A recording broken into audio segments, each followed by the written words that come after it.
CNE news में आप सभी का स्वागत है और अब लेते हैं खबर विशेष की ये खबर। आज यूटी चंडीगढ़ एसएस फेडरेशन ने CPWD के एक्सियन और SC सहित अन्य अधिकारियों पर तीखा हमला बोलते हुए कहा कि विभाग के दर्जनों कर्मचारियों से गुलामी करवाने पर उतारू है CPWD।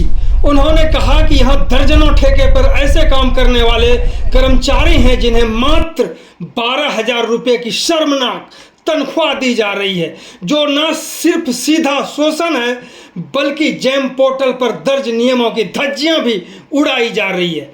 जबकि इन कर्मचारियों को DC रेट के तहत करीब 20,000 सैलरी होनी चाहिए। फेडरेशन के प्रधान रंजीत मिश्रा ने ठेकेदारों और अधिकारियों पर सांठ-गांठ का आरोप लगाते हुए कहा कि इन कर्मचारियों को ना तो ESI और ना ही PF दिया जा रहा है। इस प्रकार से कानून की धज्जियां उड़ाई जा रही है, साथ में कर्मचारियों के साथ धोखाधड़ी हो रही है। फेडरेशन ने साफ कर दिया कि यदि DC रेट के साथ ESI और PF, EPF तुरंत व्यवस्था नहीं की गई तो धारदार आंदोलन CPWD के अधिकारियों के खिलाफ छेड़ देंगे। अभी हम केंद्रीय सदन परिसर में खड़े हैं और ये जो कर्मचारी हैं ये सभी CPWD में काम करने वाले लोग हैं। यहाँ ठेकेदारों का ऐसी मनमानी है कि किसी को तो DC रेट दे रहे हैं और किसी को 12,000 सैलरी पर काम करवा रहे हैं और बार बार शिकायत करने के बाद भी इन्हें सैलरी नहीं मिल रही है जो DC रेट है। इसी को लेकर के बात हम करेंगे यूटी चंडीगढ़ एसएस फेडरेशन के प्रधान रंजीत मिश्रा से। क्या मसला है, ये DC रेट का क्या मामला है और किसकी मनमानी है, ठेकेदार की या अफसरों की?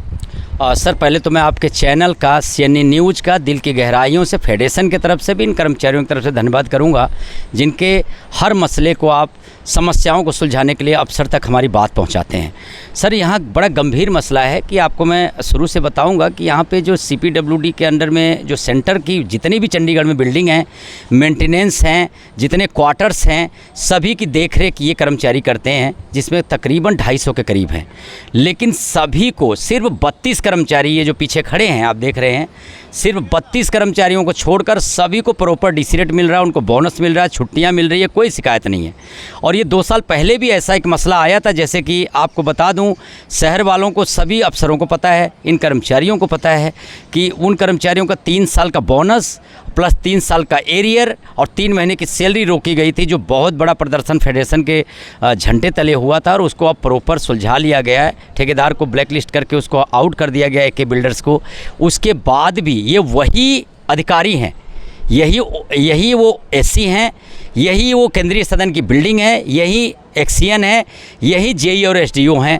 लेकिन उसके बाद से भी इन्होंने संज्ञान नहीं लिया। ये 32 कर्मचारियों के साथ पिछले नवंबर 2024 से आर्थिक और मानसिक शोषण कर रहे हैं। एक ठेकेदार इनका नवंबर में आया दिल्ली से, और वो ठेकेदार कहता है कि हम तो DC रेट लेंगे लेकिन कर्मचारियों को DC रेट नहीं देंगे, और प्रॉपर वो नवंबर से ही इनको 12,000 रुपये सैलरी कर रहा है। जबकि चंडीगढ़ का DC रेट आपको पता है कि 20,000 से ऊपर है।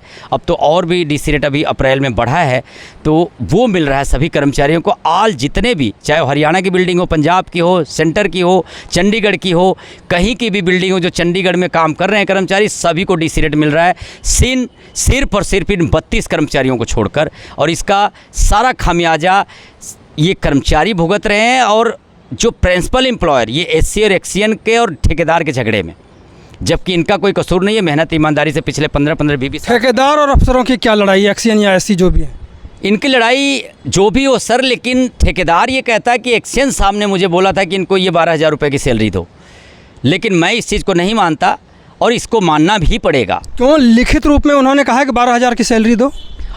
यहाँ कोई लिखित में नहीं चलता सर, सब हवा में है। अब ठेकेदार झूठ बोल रहा है या एक्सियन साहब झूठ बोल रहे हैं, ये तो दोनों जाने। लेकिन इससे ये साबित ज़रूर होता है कि ठेकेदार जो कह रहा है वो सही कह रहा है कि 8 महीने बीतने के बाद भी ठेकेदार के ऊपर कोई कार्रवाई ना करना, ये कहीं न कहीं हमें आशंका है कि ये जो उसने बोला है कि एक्सियन साहब ने बोला कि 12,000 रुपये दो, ये साबित करता है। अगर एक्सियन साहब सही होते तो 2-3 महीने बाद कार्रवाई करते। ये एक्सियन कौन है? अपने प्रवीण जी हैं।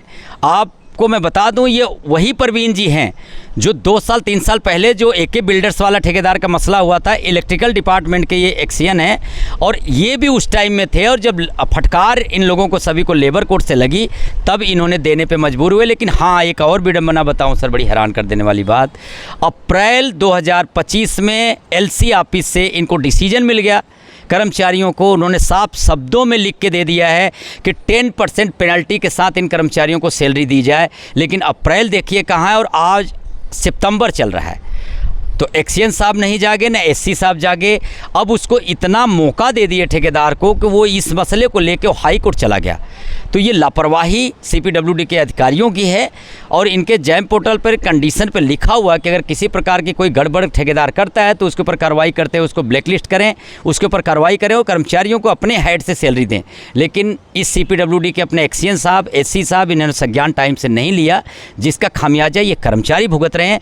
कुछ तो कर्मचारी ऐसे हैं कि ईएसआई का भुगतान ना मिलने की वजह से पैर की उंगलियां भी कट गई है, लेकिन उनको कोई बेनिफिट नहीं। कुछ कर्मचारी ऐसे भी हैं इसमें कि जिनकी मां कैंसर से पीड़ित है, वो हॉस्पिटलाइज हैं, वो 12,000 रुपये की सैलरी में, दूध वाले ने दूध बंद कर दिया, राशन वाले ने राशन बंद कर दिया। कई कर्मचारी ऐसे कि उनका किराए पे कमरा था, मकान मालिक ने खाली करवा लिया क्योंकि किराया उनको 8 महीने से कहाँ से देंगे जब 12,000 रुपये की सैलरी मिल रही है। तो ये बड़ी समस्याओं से जूझ रहे हैं हमारे कर्मचारी। किसी अफसर से मुलाकात हुई इस संदर्भ में? बिल्कुल सर, मैं 15 दिन से ये प्रोसेस चल रहा है। जब मुझे संज्ञान में आया मेरे, तो मैं ज़रूर यहाँ पे कर्मचारियों को मैंने जब देखा समस्या इतनी बड़ी थी तो मुझे आना पड़ा। एक्सियन साहब हमारे पवन कुमार जी हैं, उनसे मिला, और एससी साहब पवन कुमार जी हैं और एक्सियन हमारे प्रवीण जी हैं। दोनों लोगों से बात हुई। जब मैं डिस्कस किया कि आपने इतना टाइम क्यों लगाया और उसको कोर्ट में जाने के लिए इतने टाइम क्यों दिया और आपने कार्रवाई क्यों नहीं किया, तो कहते मैं करता हूँ। उन्होंने ये भी आश्वासन दिया कि इनको मैं कोई अपने हेड से इनको सैलरी निकाल के हम कोशिश करेंगे कर्मचारियों को ना तकलीफ हो। लेकिन ये सब हवा हवाई है। मैं तब तक भरोसा नहीं करता इन अधिकारियों का जो ये डिमांड कब तक ये पूरी करेंगे जो आप लोगों ने अभी मांग करी? ये अब इनको एक बहाना मिल गया सर ये कर्मचारियों से, और मुझे भी ये बहाना करने की कोशिश की है एक्सियन साहब की कोर्ट में, हाई कोर्ट में विचाराधीन है। लेकिन मैं ये मानता हूँ कि मानवाधिकार सबसे ऊपर है, इन कर्मचारियों की समस्याएं सबसे ऊपर है।